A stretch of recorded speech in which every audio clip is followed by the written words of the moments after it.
Before we begin this powerful journey of transformation, I invite you to reflect on what true wealth means in our world. This story explores how privilege, compassion, and unexpected connections can change lives forever. If you find value in this narrative, please share it with others who might need to hear its message about human dignity and the power of compassion. Part 1, The Encounter. The morning air hung heavy with city smog as Maxwell Rothwell stepped from his private elevator. At 56, the lines etching his face spoke of decades of cutthroat business decisions rather than laughter. His custom Italian shoes clicked against the marble floor of the building that bore his name in gold lettering 40 stories high. "The Henderson acquisition papers need your signature by noon," his assistant said, matching his brisk pace while scrolling through a tablet. Maxwell didn't slow down or look at her. His mind was already calculating the billions the deal would add to his empire. "And don't forget the charity gala tonight. Press will be there." Maxwell grunted. These publicity stunts were necessary evils. Writing checks to causes he barely understood kept his image palatable to the public, while he did what really mattered, expanding his wealth. Outside, his driver held the door of a sleek black car. The morning ritual continued without interruption until something unexpected blocked their path, a small figure standing directly in front of the vehicle. The driver honked, but the child didn't move. "What's the holdup?" Maxwell barked, lowering his window. There stood a girl, perhaps 9 or 10 years old, with dark circles under eyes too serious for her age. Her clothes were threadbare but clean, her frame painfully thin. "Please, sir," she said, her voice steady despite everything about her circumstance. "I haven't eaten in 2 days. Neither has my little brother. Our mother is sick and can't work. Could you spare anything to help us?" Maxwell stared at her. Throughout his career, he'd mastered the art of seeing through people, detecting lies, manipulation, weakness. This child's eyes held none of those things. Only raw, unfiltered truth. "Move aside," he said coldly. "I have meetings to attend." The girl didn't budge. "Sir, I'm not asking for myself. My brother is only 4. He cried all night from hunger." Something flickered across Maxwell's face, perhaps recognition. Once, decades ago in a different city, he had known hunger too, before the deals and the empire, before he buried those memories under wealth and power. "There are programs for people like you," he said dismissively. "Shelters, food banks." "We've tried," she replied. "The shelter was full. The food bank opens tomorrow, but we're hungry today." Maxwell reached into his pocket and pulled out his wallet. The girl's eyes widened with hope. He extracted a business card and held it out. "Here, call my foundation. They handle these matters." The hope in her eyes dimmed but didn't extinguish. "Sir, I don't have a phone. We need help now." Maxwell's jaw tightened. He was late already. "That's not my problem.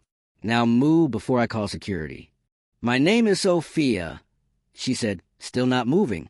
"I live 3 blocks from here with my mother and brother, in the blue building with the broken steps.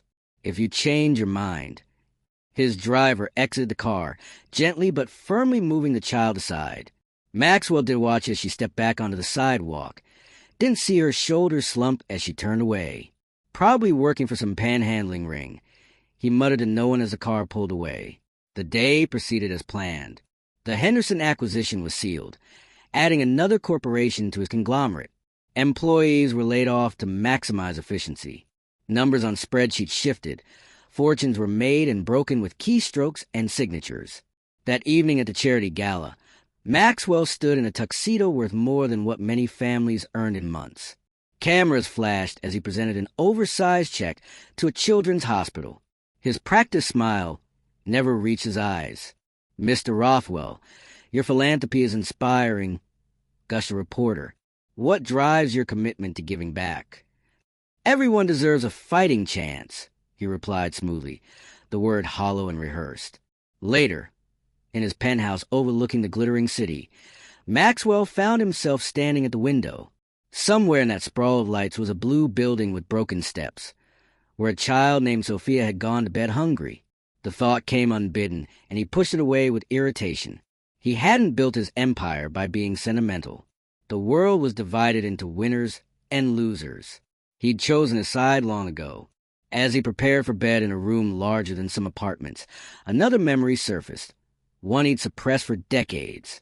A cold winter night, his own mother coughing in the next room, no money for medicine, hunger gnawing at his insides, and then a neighbor who'd shared what little they had.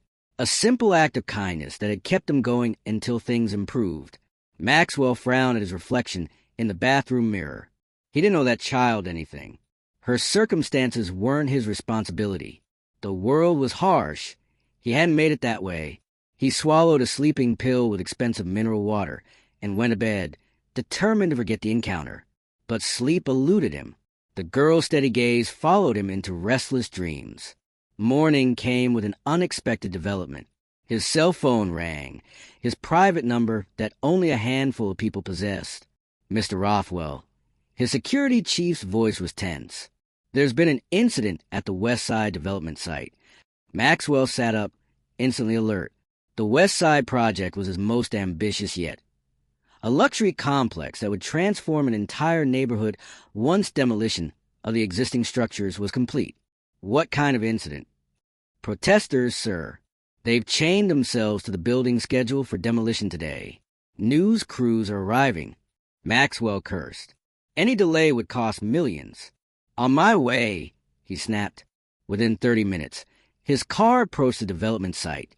The driver slowed as they encountered a crowd blocking the street. Signs denounced gentrification and displacement. Chants rose from the gathering. This is unacceptable, Maxwell fumed. Where are the police? They're here, sir, but proceeding cautiously with the media present. As they inched closer, Maxwell could see the old blue apartment building that was the centerpiece of today's scheduled demolition. The residents had been evicted weeks ago. Compensation packages offered, generous by his standards, insulting by theirs. And there, at the center of it all, chained to the front door of a building with broken steps, was a face he recognized from yesterday. Sophia. Maxwell's face drained of color. Stop the car, he ordered. The security team surrounded him as he stepped out, shielding him from protesters and cameras. But nothing could shield him from the truth confronting him now. Sophia sat on the steps, her small arms linked through a heavy chain that connected her to the building's front door. Beside her was an even smaller boy, her brother, Maxwell presumed, and a frail woman who could only be their mother. All three wore the same determined expression. What is the meaning of this? He demanded as he approached, cameras clicking frantically around him. Sophia met his gaze without flinching. This is our home, Mr. Rothwell. The simple statement hit him like a physical blow. Yesterday's encounter suddenly made sense. She hadn't been begging randomly. She'd recognized his car, his face. She'd known exactly who was responsible for the eviction notices, for the compensation packages that couldn't possibly secure new housing in this increasingly expensive city. You and your family were compensated according to the terms of your lease, Maxwell said stiffly, aware of the reporters capturing every word. The legal requirements have been met. The mother spoke now, her voice weakened by illness but dignity intact. The compensation wouldn't cover 2 months' rent anywhere within 10 miles of my workplace or the children's school. We have nowhere to go. That's not my concern, Maxwell replied, but the words sounded hollow even to his own ears. Isn't it? Sophia asked. Her voice carried the innocent clarity that only children possess. You own 57 buildings in this city. You have more money than you could spend in a lifetime. We just need a place to live and food to eat. A reporter thrust a microphone forward. Mr. Rothwell, how do you respond to the child's assertion? Maxwell felt sweat forming on his brow despite the cool morning. This is a publicity stunt. These people are being manipulated by anti-development activists. But even as he spoke, he knew no one was buying it. Not with Sophia's unflinching gaze fixed on him. Not with her little brother's ribs visible through his thin shirt. We tried it your way, Mr. Rothwell, the mother said quietly. We filled out your forms. We called your foundation. We waited for help that never came. This building isn't just property to us. It's our home. Something shifted in Maxwell's chest, an uncomfortable pressure he couldn't identify. He gestured to his security chief. Handle this. I have meetings. As he turned to leave, Sophia's voice rang out clearly. Yesterday, I asked you for help because we were hungry. Today, you need something from us. Funny how that works, isn't it? The gathered crowd went silent. The cameras swiveled from Sophia to Maxwell, capturing the moment when power and vulnerability collided in unexpected ways. Maxwell froze mid-step. In that moment, he saw himself reflected in dozens of phone screens around him. A wealthy man in an expensive suit turning his back on a hungry child. The image didn't align with the narrative he'd constructed about himself. The self-made man, the philanthropist, the success story. He turned back slowly. What do you want? What everyone wants, Sophia answered. A home, food, dignity. A memory surfaced. His mother's voice from long ago. Remember where you came from. Max remembered the people who helped us when no one else would. The development project represented billions in potential profit. The protesters represented bad publicity that would fade within days. But the child before him represented something he'd lost along his climb to wealth. Something he couldn't quite name. Unchain the girl, he told a security team. I want to speak with his family privately. Inside what remained of their apartment, mostly packed boxes and bare walls, Maxwell saw the reality of their lives. The mother's medication bottles lined up on the kitchen counter. A school project bearing Sophia's name pinned to the wall. The brother's small collection of toy cars arranged neatly on a windowsill. Mrs. Maxwell began. Garcia, she supplied. Elena Garcia. Mrs. Garcia, why didn't you go to shelter? She straightened her shoulders despite her obvious weakness. We tried. They're overcrowded. And they separate families, men and women in different sections. I won't be separated from my son. Maxwell nodded, understanding in spite of himself. And your illness? Lupus, she said simply. I was a nurse before the symptoms became too severe. The medication helps, but I can't work full shifts anymore. Sophia stood protectively near her mother. Mom teaches me at home when I miss school to take care of her. I'm still top of my class in math. Pride flashed across Elena's tired face. Sophia has a scholarship to the STEM Academy for next year. If we have to leave this neighborhood, she'll lose that opportunity. Maxwell found himself calculating quickly, not profits and losses this time, but human equations. A talented child, a mother fighting illness, a community about to be scattered for luxury condominiums. The development plans are already approved, he said, but his voice lacked conviction. Plans can change, Elena replied quietly. You have the power to change them. Before Maxwell could respond, commotion erupted outside. His security chief appeared at the door. Sir, the press is asking for a statement, and the demolition crew is on standby. Maxwell looked at the family before him, then at his watch, a timepiece worth more than this entire apartment building. Time was always money in his world. But suddenly, standing in this nearly empty home, time seemed to represent something different. Choices, consequences, legacy. Tell them to stand down, he said finally. No demolition today. His security chief blinked in surprise. Sir, you heard me. And schedule a press conference for this afternoon. As his team scrambled to comply with these unexpected instructions, Maxwell turned back to the Garcias. I need time to think, but no one is demolishing this building today. Relief washed over Elena's face. Sophia's brother clapped his small hands. But Sophia herself remained watchful, her eyes wise beyond her years. Thank you, Mr. Rothwell, she said carefully. But what about tomorrow? It was a question that would haunt him for the rest of the day.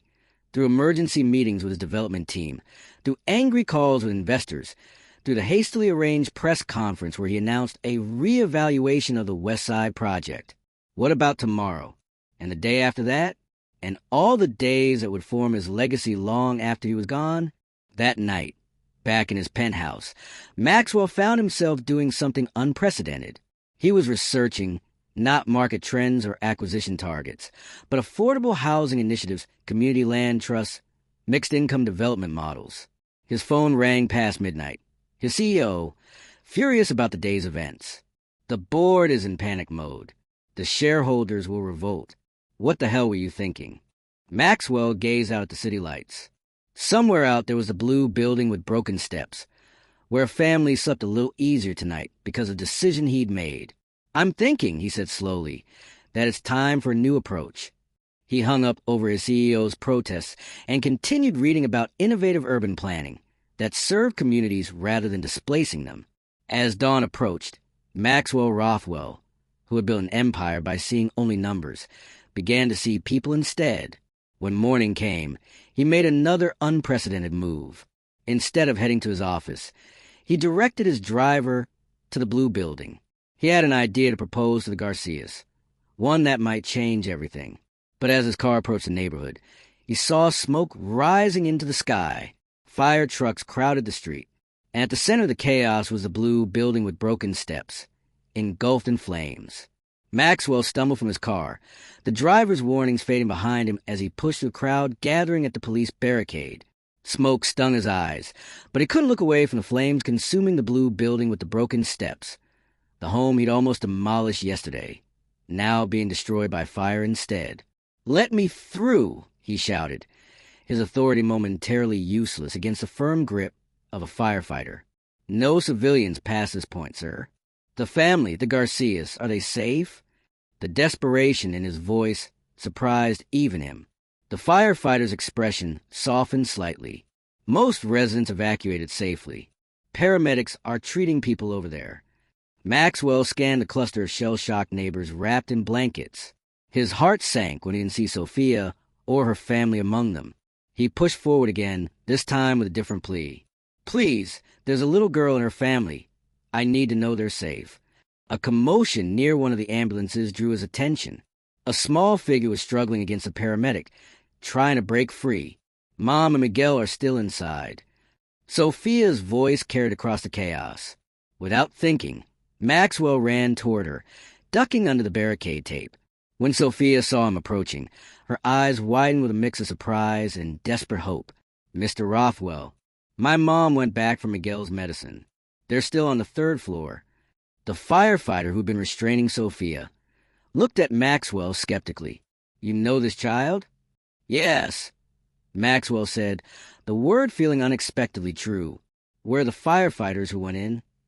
"They're conducting search and rescue, but the structure is becoming unstable. We may need to pull them out." Maxwell stared at the burning building, calculations running through his mind. Not of profit margins or stock prices, but of human value. Of a mother who would risk her life for her child's medicine.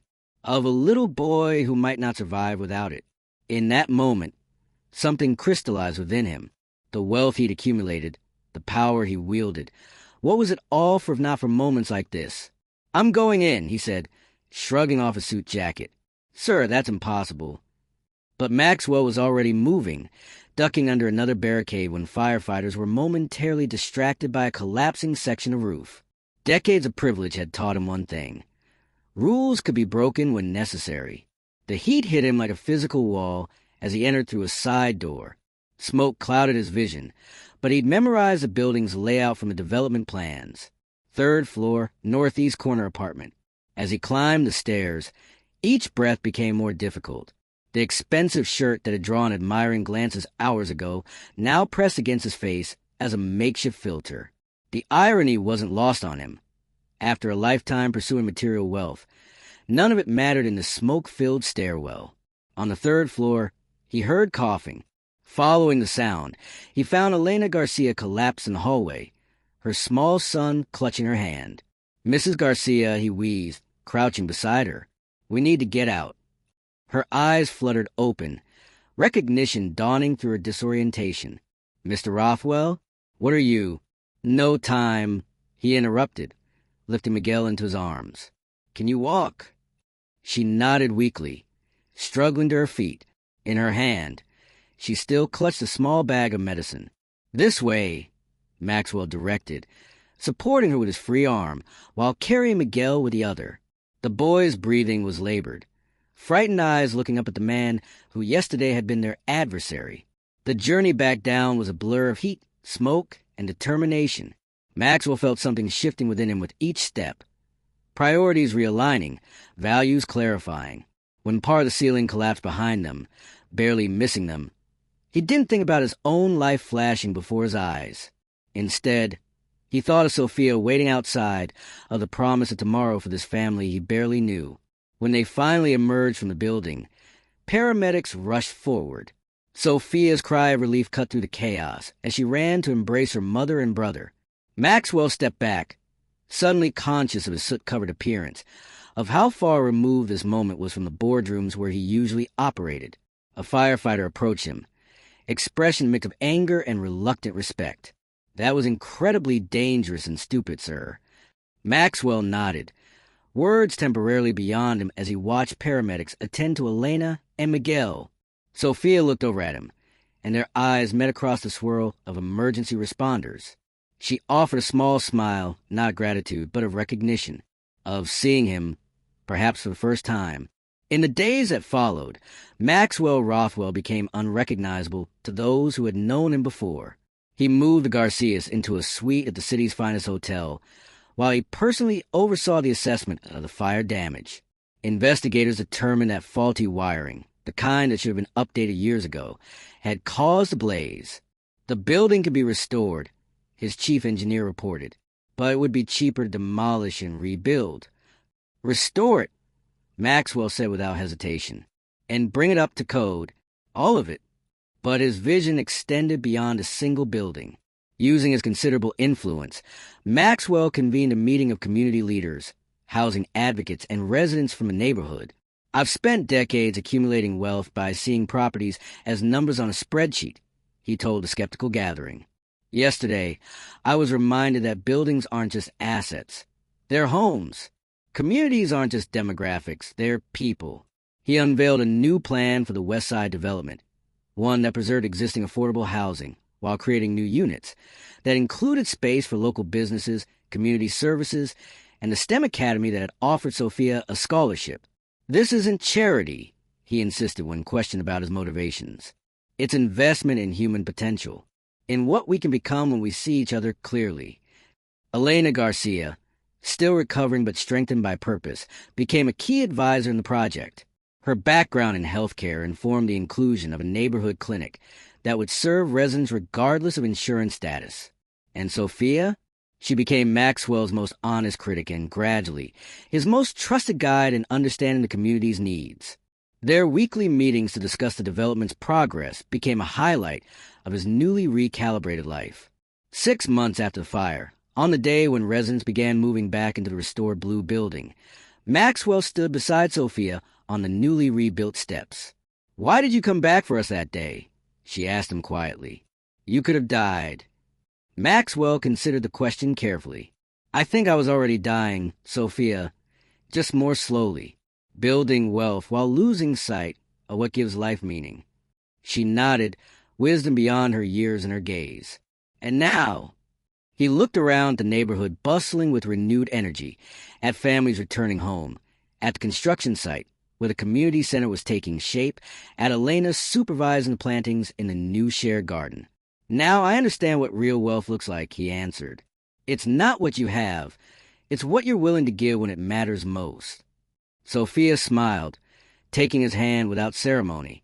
"Come on, Mr. Rothwell." Mom made tamales to celebrate. Everyone's waiting.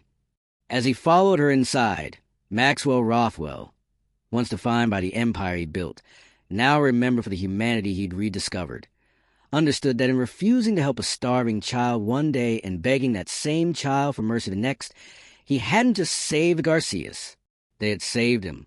And in the laughter-filled apartment that smelled of home cooking rather than smoke, surrounded by people whose names he now knew and whose lives were interwoven with his own, the man who had once had everything finally of what mattered most, a place in the community, a purpose beyond accumulation, and the simple, profound dignity of being truly seen.